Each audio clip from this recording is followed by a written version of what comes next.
Okay થઈ ગયું ને? ઓકે, ચાલો હવે જોઈએ આપણે નવા પ્રશ્ન તરફ આગળ વધવાનું છે. છેલ્લે આપણે દાખલા છે એની વાત તમને કરેલી, બરાબર? તો હવે જો જે સમજવાનું છે એ આઈએમપી થિયરી છે કે જેનું નામ છે ફોટો ઇલેક્ટ્રિક અસર. જો તમને કદાચ થિયરી પૂછવી હોય દાખલાની બદલે તો આ થિયરી છે એ 3 માર્કની અંદર પૂછાય એવી થિયરી છે કે ફોટો ઇલેક્ટ્રિક અસર એટલે શું સમજાવો, બરાબર? ચાલો, તો એના વિશેની માહિતી, કારણ કે તમે થિયરી સમજાશો તો એનું સૂત્ર છે એ સમજાશે. એટલે ખાસ આપણે થિયરી સમજશું, એની ઉપરથી એનું જે સૂત્ર છે એ સૂત્ર મેળવશું. તો જો કે એચ હર્ટ્ઝ નામનો વૈજ્ઞાનિક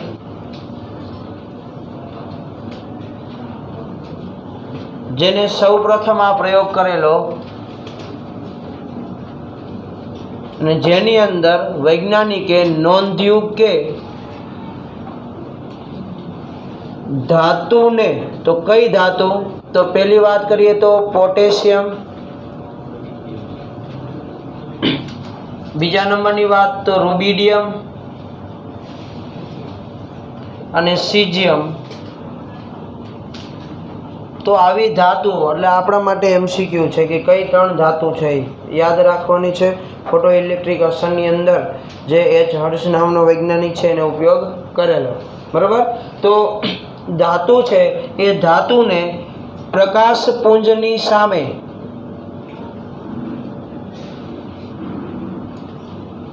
રાખતા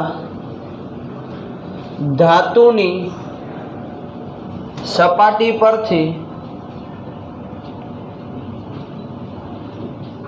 ઇલેક્ટ્રોનનું ઉત્સર્જન થાય છે. તો જો એને આવા પ્રકારનું બાબત છે, અવલોકન છે એ નોંધો કે જ્યારે તમે ધાતુ છે એને પ્રકાશપુંજની સામે રાખતા, તો પ્રકાશપુંજ એટલે શું એ આપણને પાછી ખબર હોવી જોઈએ. ચાલો, જો બેઠા એમાંથી કેટલાને ખબર છે પ્રકાશપુંજ એટલે શું?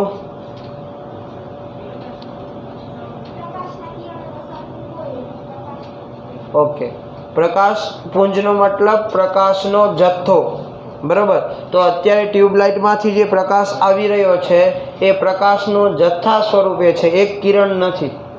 જો એક કિરણ હોય તો આટલી બધી લાઇટ મળે નહીં. તો એની અંદર પ્રકાશનો શું મળે છે આપણને? જથ્થો મળે છે. તો જ્યારે તમે આવા કોઈ પ્રકાશના જથ્થા સામે આ ધાતુને રાખો છો ત્યારે એ ધાતુની સપાટીમાંથી શું થાય છે? ઇલેક્ટ્રોનનું ઉત્સર્જન થાય છે.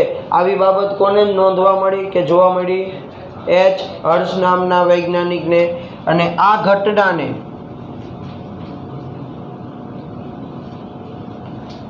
શું કહેવામાં આવે છે? તો કે ફોટો ઇલેક્ટ્રિક અસર કહે છે. તો જો એને પ્રયોગ કઈ રીતે કરેલો એ પ્રયોગ છે એ આપણે આકૃતિ દ્વારા જે છે એ સમજવાનો છે. તો થોડી ઘણી આકૃતિ છે આપણે આગળ ભણી ગયા છીએ, એને મળતી આવે છે, બરાબર? ચાલો તો જોઈએ આકૃતિની અંદર. તો જે અહીંયા આપણે ટ્યુબ લીધી છે એને આપણે કીધેલું શૂન્ય અવકાશ નળી, ત્યાં પણ આ જ લીધેલી ને શરૂઆતની અંદર, બરાબર? તો શૂન્ય અવકાશ નળી લીધેલી છે. એની અંદર મેં કોઈ આવા આકારનું ઇન્સ્ટ્રુમેન્ટ છે એ રાખેલું છે. એનું નામ પણ આપણે જોઈએ કે એને કહેવામાં શું આવે છે એ, બરાબર? ચાલો તો જો આ જે ઇન્સ્ટ્રુમેન્ટ છે એને કહેવામાં આવે છે સંસૂચક. એનું કામ શું એ પણ હમણાં આપણે જોઈએ, બરાબર? ચાલો પછી જુઓ અહીંયા કોઈ એ મીટર અથવા વોલ્ટ મીટર જોડેલું છે, એટલે આપણે અહીંયા લખી દઈએ એ મીટર, જેનું કામ શું હોય? વિદ્યુત પ્રવાહનું માપન કરવાનું, બરાબર? અહીંયા આપણે એક ધાતુ છે એ ધાતુની સપાટી એટલે કે ધાતુની પ્લેટ જે છે એ રાખેલી છે, એટલે આપણે અહીંયા ધાતુની સપાટી દર્શાવી દઈએ. ચાલો, જે ધાતુની સપાટીને અહીંયા બેટરીના ધન ધ્રુવ અને બેટરીના ઋણ ધ્રુવ સાથે આ બંનેને જોડેલા છે.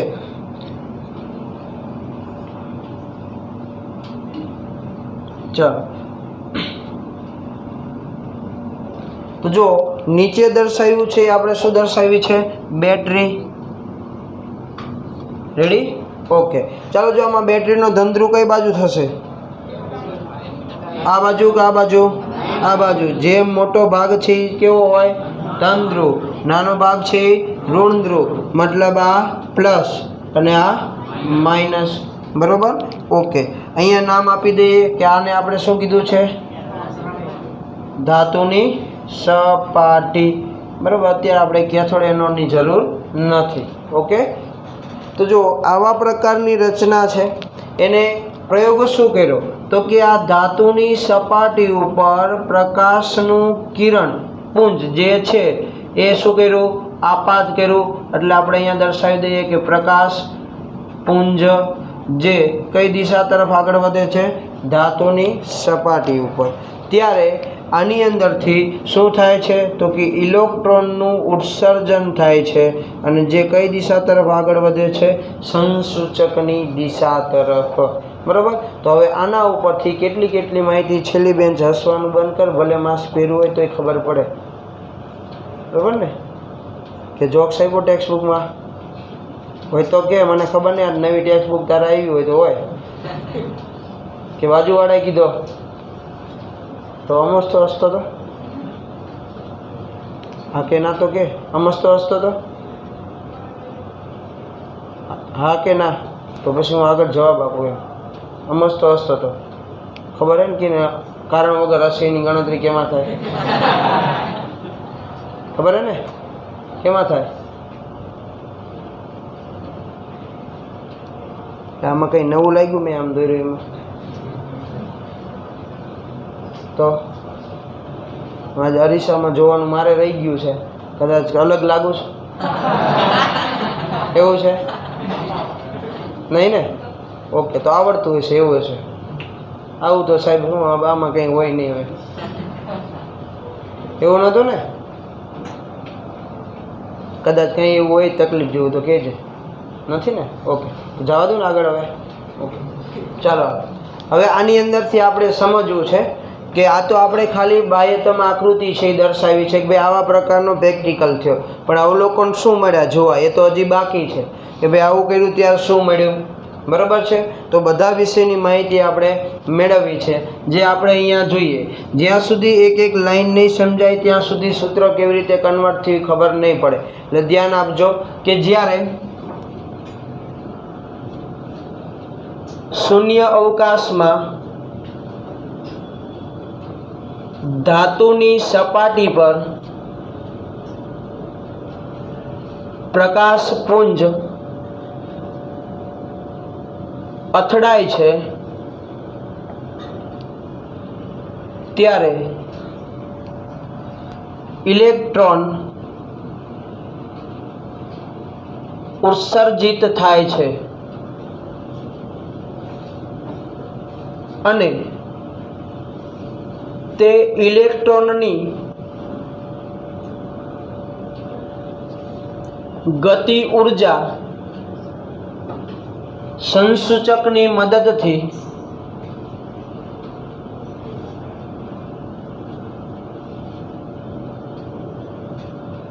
ગણી શકાય છે અથવા નોંધી શકાય છે. બરાબર? તો સંસૂચકનું કામ ખબર પડી. એનું કામ શું? જે ઇલેક્ટ્રોન ઉત્સર્જિત થાય છે એ ઇલેક્ટ્રોનની ગતિ ઉર્જા કેટલી છે એ નક્કી કરવાનું. ચાલો જો બેઠા એમાંથી ગતિ ઉર્જા એટલે શું? કેટલાને ખબર છે? સૂત્ર નથી પૂછતો, ગતિ ઉર્જા કહેવાય કોને એ પૂછું છું. સૂત્ર તો જરૂર પડશે, આપણે હમણાં આગળ લખશું, પણ અત્યારે ગતિ ઉર્જા કોને કહેવાય?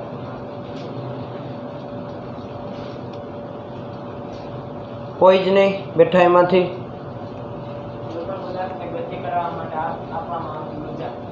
ઓકે. બીજું?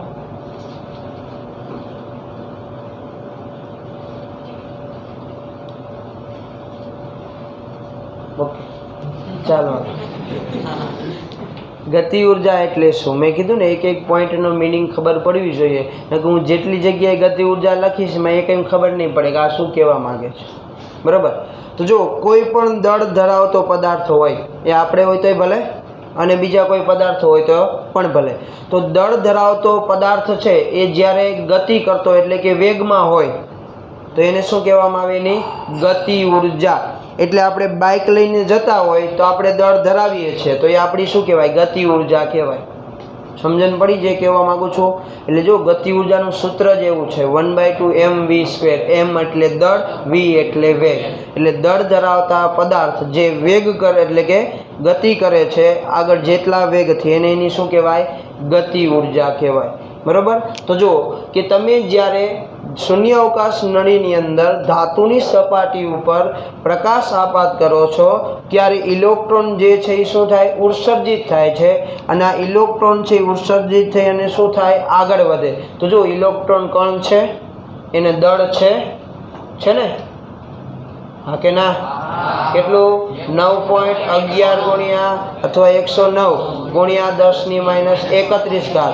તો જો એને દળ છે એ વેગમાં છે તો એની શું કહેવાય? ગતિ ઉર્જા કહેવાય. તો એ ગતિ ઉર્જા છે એ કોના દ્વારા નક્કી કરવામાં આવે? સંસૂચક દ્વારા. અથવા ઇલેક્ટ્રોનની સંખ્યા છે તો એ પણ કોના દ્વારા નક્કી થાય? સંસૂચક દ્વારા. જો આનો ઉપયોગ કઈ જગ્યાએ થાય તો તમે ઘણી બધી મૂવીની અંદર જોયું હશે અથવા ઘણા બધા હાઈટેક સિટીની અંદર છે આનો ઉપયોગ કરવામાં આવે.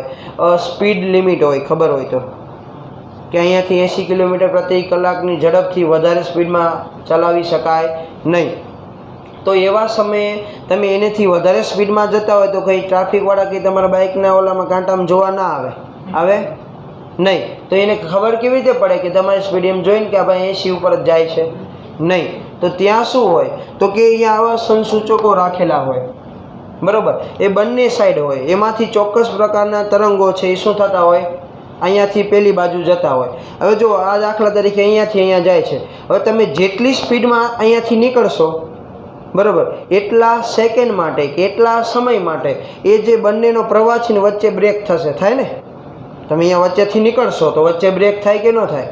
હવે કેટલી સેકન્ડ માટે બ્રેક થયો એની ઉપરથી જે સંસૂચક છે ડિટેક્ટ કરશે કે ભાઈ આટલી સેકન્ડ માટે, મતલબ કે એની સ્પીડ આટલી હોવી જોઈએ. તો એ પ્રમાણે ઘરે મેમો આવે. સમજણ પડી? તો જો આવી બધી બાબતો આપણે ભણ્યા છીએ પણ ક્યાંય એપ્લાય થાય ખબર હોતી નથી. બરાબર. એટલે ખાસ આ જે છે એનું કામ શું છે? હાલ અત્યારે આપણા પ્રયોગમાં ગતિ ઉર્જા છે એ નક્કી કરવાનું અને ઇલેક્ટ્રોનની સંખ્યા નક્કી કરવાનું. બરાબર. તો હવે આની ઉપરથી પરિણામો શું મળે છે? તો હવે જોઈએ પરિણામો કે ભાઈ મને આવી બાબતો જે છે આમાંથી જાણવા મળેલી છે. તો જો પહેલી પરિણામ આવા પ્રકારનું કે જે કોને હર્ટ્ઝ નામના વૈજ્ઞાનિકે છે એ નોટ ડાઉન કરેલું. તો શું? તો કે જ્યારે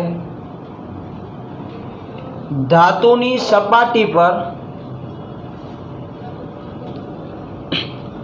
પ્રકાશપુંજ અથડાય છે કે તરત જ ઇલેક્ટ્રોન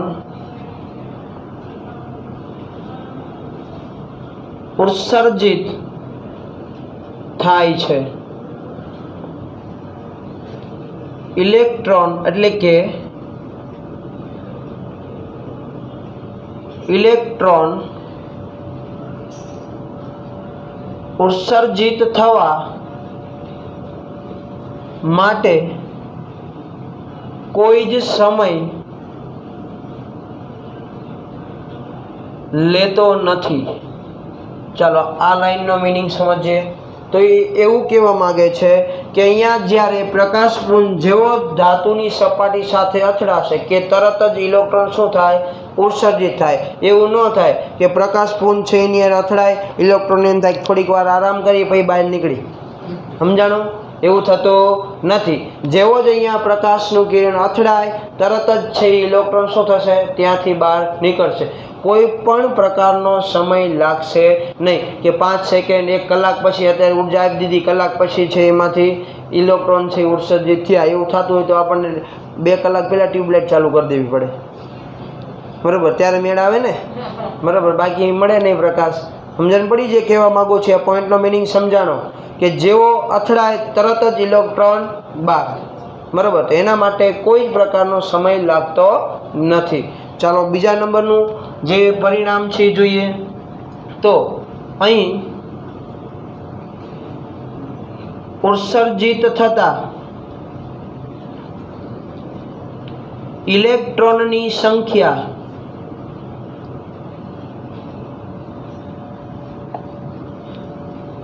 પ્રકાશ પુંજની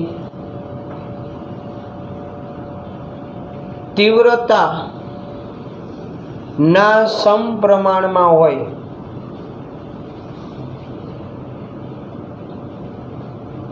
ચાલો તીવ્રતા એટલે કોઈને ખબર છે?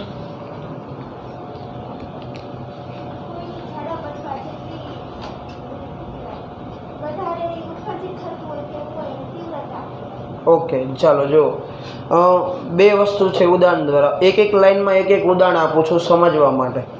પહેલામાં ઉદાહરણ સમજાઈ ગયું ને? મેં કીધું એ બરાબર છે કે જેવો અથડાય તરત ઉત્સર્જિત થાય એટલે એમાં કંઈ રાહ ન જોવે, બરાબર. બધા માટે એક ઉદાહરણ છે લાઈન માટે. એ લખવાનું નથી, લખવાનું આ છે સમજવા માટે. ચાલો એક ટ્યુબલાઇટ છે ને એક બલ્બ છે, બરાબર છે. તો એની અંદર તમને વધારે પ્રકાશ કેમાંથી મળે? ટ્યુબલાઇટમાંથી. રીઝન શું? એમાંથી વધારે પ્રકાશના કિરણો બહાર નીકળે છે, બરાબર. એટલે આપણે એવું કહીએ ને કે આ જે વસ્તુ છે વધારે તીવ્ર એટલે આંખ અંજાઈ જાય એટલું તીવ્ર પ્રકાશ છે એવું કહીએ છીએ ને. તો તીવ્ર પ્રકાશ ક્યારે મળે? પ્રકાશનો જથ્થો વધારે હોય ત્યારે. સમજણ પડી? અથવા સાદું સિમ્પલ ઉદાહરણ છે કે કોઈ પણ જમવાનું બનાવો છો, બરાબર. એને વધારે તીવ્ર એટલે ખૂબ વધુ પડતું. તમારે તીખું બનાવવું હોય તો શું કરવું પડશે? મરચાંનો જથ્થો વધારવો પડશે. તો પ્રકાશ છે, બરાબર, એને તમારી તીવ્રતા વધારવી છે, મતલબ પ્રકાશ પુંજની જે જથ્થો છે એમાં શું કરવો પડે? વધારો કરવો પડે. જેટલી તીવ્રતા વધુ એટલો જ પ્રકાશ કેવો મળશે? વધારે. એટલે પ્રકાશની તીવ્રતા વધે એમ શું થશે? તો કે એમાંથી ઉત્સર્જિત થતા ઇલેક્ટ્રોનની સંખ્યામાં શું થાય? વધારો. કારણ કે એવું વિચારીએ કે એક કિરણ દ્વારા 1 ઇલેક્ટ્રોન ઉત્સર્જિત થાય છે, તો 100 કિરણો અથડાય ત્યારે 100 ઇલેક્ટ્રોનથી ઉત્સર્જિત થાય. તો બંને એકબીજાના કેવા કહેવાય? સમપ્રમાણમાં. કે જેમ પ્રકાશની પુંજની તીવ્રતા એટલે જથ્થો વધશે એમ ઉત્સર્જિત થતા ઇલેક્ટ્રોન છે એના જથ્થામાં પણ શું થાય? વધારો. તો જ એકબીજાના શું કહેવાય? સમપ્રમાણમાં કહેવાય. સમજણ પડી જે કીધું એ? ઓકે ચાલો એની પછીનો પોઈન્ટ જોઈએ. તો બધી જ ધાતુને અમુક લાક્ષણિક ન્યૂનતમ આવૃત્તિ, જેને આપણે μ0 વડે ઓળખીશું. કેના વડે? μ0 વડે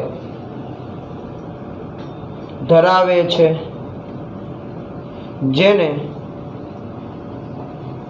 દહેલી આવૃત્તિ કહે છે. ચલો આને પણ આપણે સમજીએ.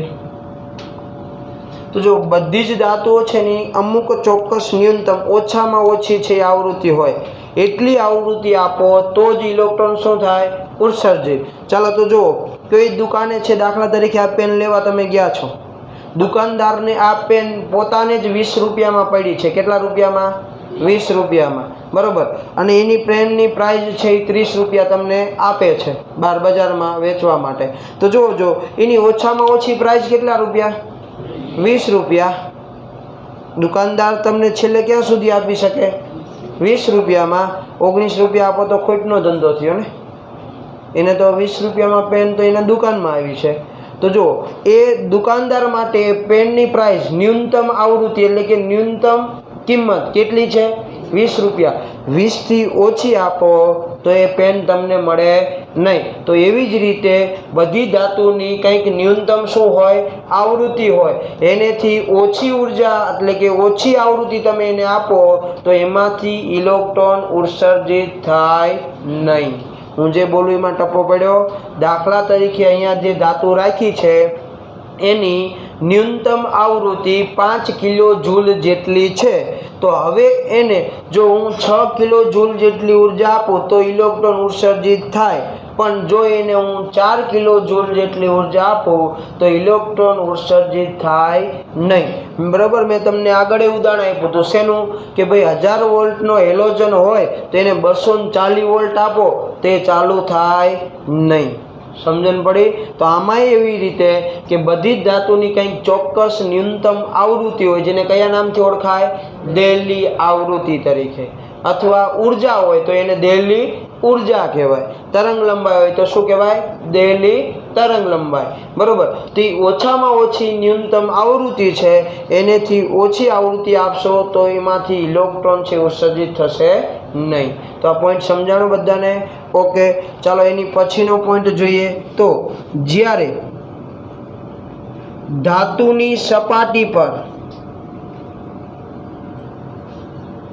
ન્યૂનતમ આવૃત્તિ, જેને આપણે કઈ સંજ્ઞા આપી છે? μ0 થી વધુ આવૃત્તિ, જેને આપણે મ્યુ સંજ્ઞા વડે દર્શાવશું, ધરાવતા પ્રકાશપુંજ. એનો મતલબ કે મ્યુની કિંમત μ0 કરતાં કેવી છે? વધારે છે. અમે સંજ્ઞા દર્શાવીને શું કહેવાય? લેસ દેન કે ગ્રેટર દેન? Greater than. એનો મતલબ મ્યુની કિંમત μ0 કરતાં કેવી? વધારે. તો ઇલેક્ટ્રોન ઉત્સર્જિત થાય ને? એની કરતાં ઓછી હોય તો ન થાય. તો આ એમસીક્યુ યાદ રાખજો, આવા એમસીક્યુ પૂછાય કે એક ધાતુની ન્યૂનતમ આવૃત્તિ છે એ 5 કિલો જૂલ જેટલી છે, તો એને આપણે 10 કિલો જૂલ જેટલી ઉર્જા આપાત કરતાં નીચેનામાંથી કયું અવલોકન મળશે? ઇલેક્ટ્રોન ઉત્સર્જિત થાય, ઇલેક્ટ્રોન ઉત્સર્જિત ન થાય, આવા ઓપ્શનો આપેલા હોય. બરાબર, આપણે JEEની મેમ્પલેટ સોલ્વ કરશો એટલે અંદર આવશે જ. એટલે એના માટે જે છે એ યાદ રાખવાનું છે. તો પ્રકાશપુંજ ધરાવતા, વધુ આવૃત્તિ ધરાવતા પ્રકાશપુંજ આપાત કરતા ઇલેક્ટ્રોન શું થાય છે? ઉત્સર્જિત થાય છે અને તે અમુક ગતિ ઉર્જા ધરાવે છે.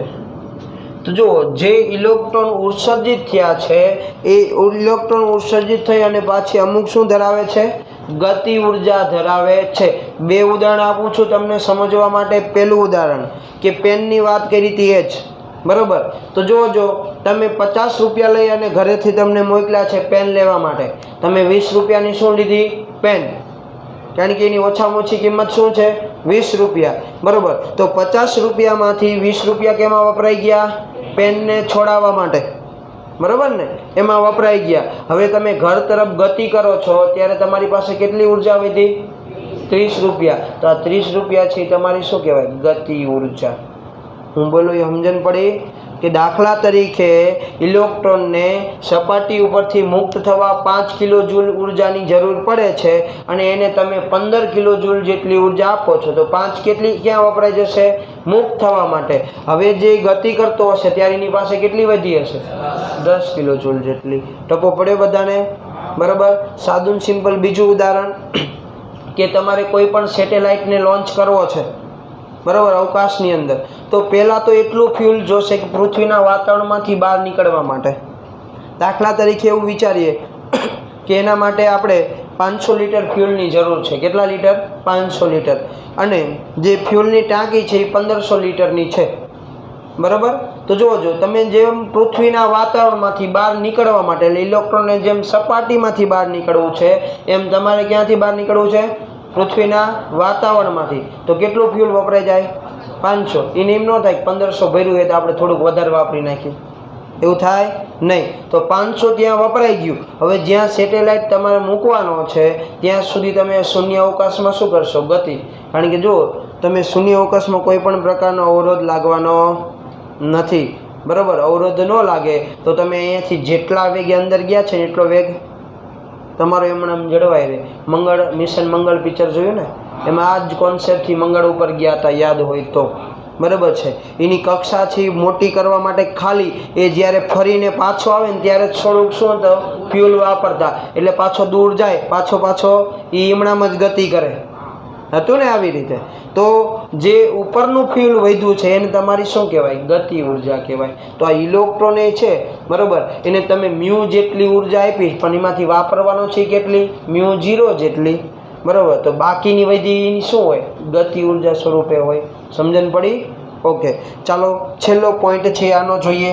તો જો આપાત વિકિરણ પુંજની અથવા પ્રકાશ પુંજની તીવ્રતા વધુ તેમ ઇલેક્ટ્રોનની ગતિ ઉર્જા કેવી હોય, વધુ.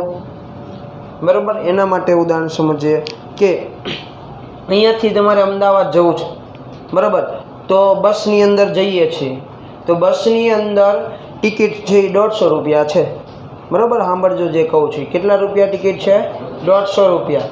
હવે જોજો, અહીંયાથી તમે અમદાવાદ જાઓ છો એટલે ઓછામાં ઓછા કેટલા રૂપિયા જરૂર પડશે તમારે અમદાવાદ પહોંચવા માટે, 150 રૂપિયા. હવે તમે ખીચાની અંદર જેટલા રૂપિયા વધારે લઈ જાઓ ને એમ અમદાવાદમાં જઈને તમારી ગતિ ઉર્જા વધુ હોય ને, કારણ કે ઓછામાં ઓછા તો ક્યાં વપરાવાના, 150 રૂપિયા ટિકિટના. આ 300 લઈને ગયા હોય ને તો બસ સ્ટેન્ડ બહાર ન નીકળાય બરાબર ને, પાછા આવવાના ટિકિટના પૈસા વધે નહીં. તો તમે જેટલા ઉર્જા વધુ આપશો તો એમાંથી વપરાવાની તો કેટલી, તો કે મુક્ત થવા માટે જરૂરી ઓછામાં ઓછી, તો બાકી બધી ક્યાં આવી ગઈ, ગતિ ઉર્જાની અંદર.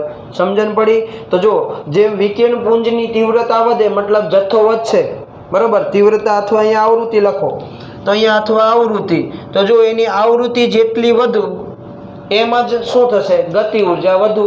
કેમ? કારણ કે વપરાવાની એટલી જ મુક્ત થવામાં વપરાય, બાકી બધી કેમાં હશે, ગતિ ઉર્જામાં. એટલે મેં તમને ઉદાહરણ આપ્યું એમ કે 150 રૂપિયા સિવાયના જેટલા રૂપિયા તમારી પાસે વધુ એમ તમારી ગતિ ઉર્જા કેવી હશે, વધારે હશે. તો એક પોઈન્ટ સમજાણા બરાબર. જે ઉદાહરણ સાથે જે કીધા છે એવી રીતે સમજશો તો ઝડપથી લાઈન છે તમને યાદ રહેશે. તો જો હાલ તમારે શું કરવાનું છે, આકૃતિ આખો ટોપિક હજી સૂત્ર તારવીશ એઝ ઇટ ઇઝ એમણામ રહેવાની છે, એટલે તમારે આકૃતિ અત્યારે કોઈ દોરવાની નથી. ફક્ત શું કરવાનું છે, લખાણ લખી લેવાનું છે, કારણ કે હજી આકૃતિમાં હજી બીજું વસ્તુ હું લખીશ, એટલે ત્યારે તમારે લખવા માટે પછી જગ્યા રહે ન રહે, એટલે આકૃતિની જગ્યા રાખજો બરાબર. ખાલી લખાણ લખી લો. મારે આ બાજુનું બોર્ડ છે ઝડપથી ક્લિયર જોઈ જે છે એ કરવાનું છે. તો જો સૂત્રને સાબિત કરવા માટે આપણે અહીંયા બે બાબતો છે એ લઈશું કે અહીં ધાતુની સપાટી પર hμ જેટલી ઉર્જા ધરાવતા પ્રકાશપુંજ આપાત કરતા, અને બીજી બાબત છે કે ઇલેક્ટ્રોનને ઉત્સર્જિત થવા જરૂરી ઉર્જા જે hμ0 જેટલી છે.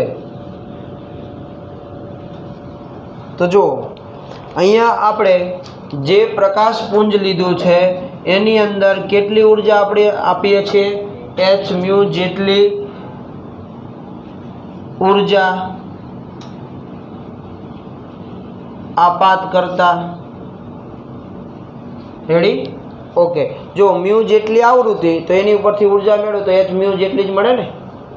ઉર્જા મેળવી તો કાલે સૂત્ર જોઈ ગયા ને, એ બરાબર hμ. તો મ્યુ જેટલી આવૃત્તિ તો ઉર્જા કેટલી થાય, hμ જેટલી.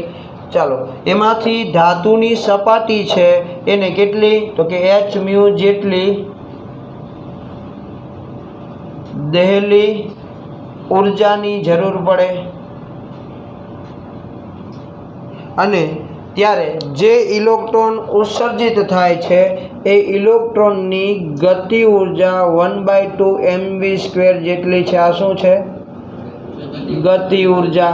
બરાબર ને? આવું સૂત્ર તમે ક્યાંક ભણી પણ ગયા હશો, ગતિ ઉર્જાનું સૂત્ર આવું થાય।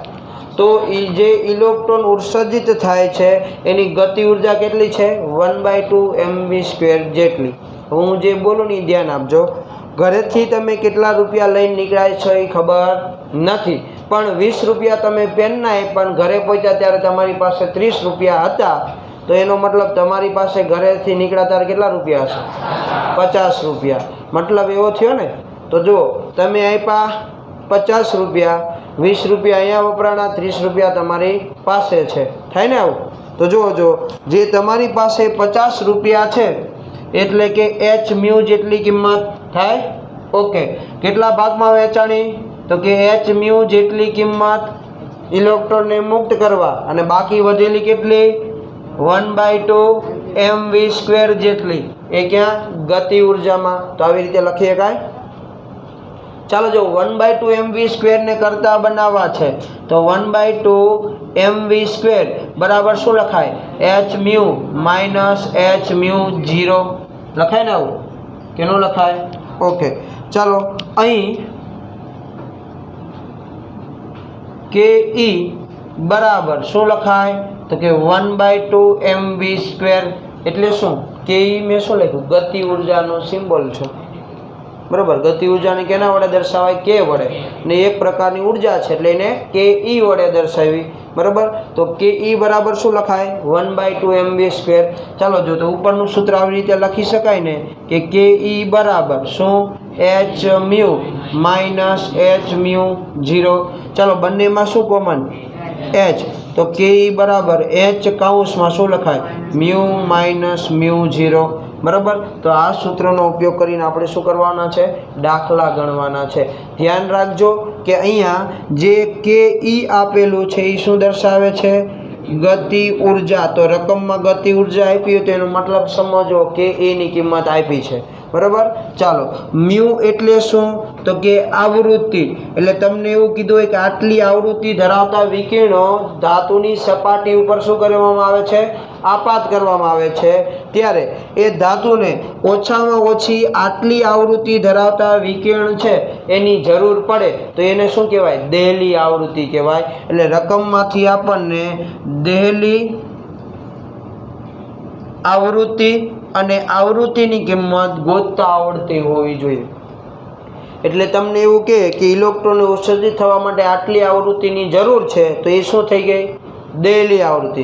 અને આટલી આવૃત્તિ તમે આપાત કરો છો એ શું થઈ ગઈ? ખાલી આવૃત્તિ। રેડી? ભૂલ નહીં પડે ને? ઓકે, ચાલો હવે આની ઉપરથી વાત કરીએ તો આ સૂત્ર નંબર આને જે છે એ 1 આપી દઈએ સમીકરણ। હવે જે કહું છું એ તમારા બુકની અંદર નથી, પણ ક્યાંક ને ક્યાંક આપણા જીની અંદર જરૂર પડશે, બરાબર છે? એટલા માટે જે આપણે અહીંયા એ દર્શાવીએ છીએ, એટલે ધ્યાન આપજો। તો જો તમે આવું ભણી ગયા છો કે આવૃત્તિ મ્યુ બરાબર શું લખાય? c/λ। ચાલો જો તો મ્યુ 0 બરાબર શું લખાય? c/λ0 લખાય ને? ન્યૂનતમ આવૃત્તિ તો ન્યૂનતમ તરંગ લંબાઈ। રેડી? તો આ કિંમત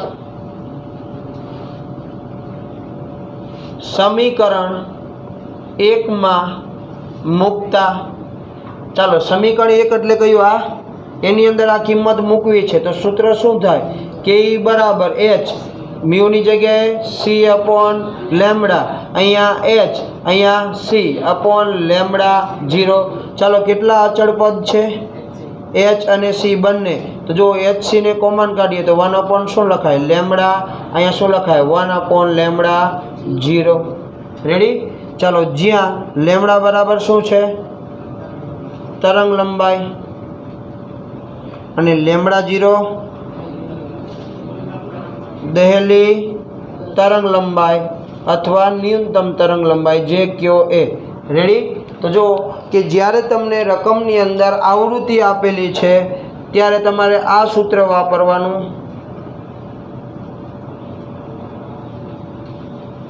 ત્યારે, અને આ સૂત્ર છે ક્યારે વાપરવાનું? જ્યારે તરંગ લંબાઈ આપેલ હોય ત્યારે. એટલે ધ્યાન રાખજો કે તરંગ લંબાઈ હોય ત્યારે h અને c બંને આવે. આવૃત્તિની અંદર ફક્ત કોણ હોય? h જ હોય. તો આ સૂત્રમાં ભૂલ ન પડી, ધ્યાન રાખવાનું છે. અને આ એક આવડે તો આ બંને સૂત્ર તો ઓટોમેટિક હમણાં એની ઉપરથી જ આવી જાય, આગળનું આવડતું હોય તો બરાબર છે. અહીંયા સુધી રાખીએ. આની ઉપરના દાખલા એ આપણે નેક્સ્ટ ટાઈમ છે એ જોશું.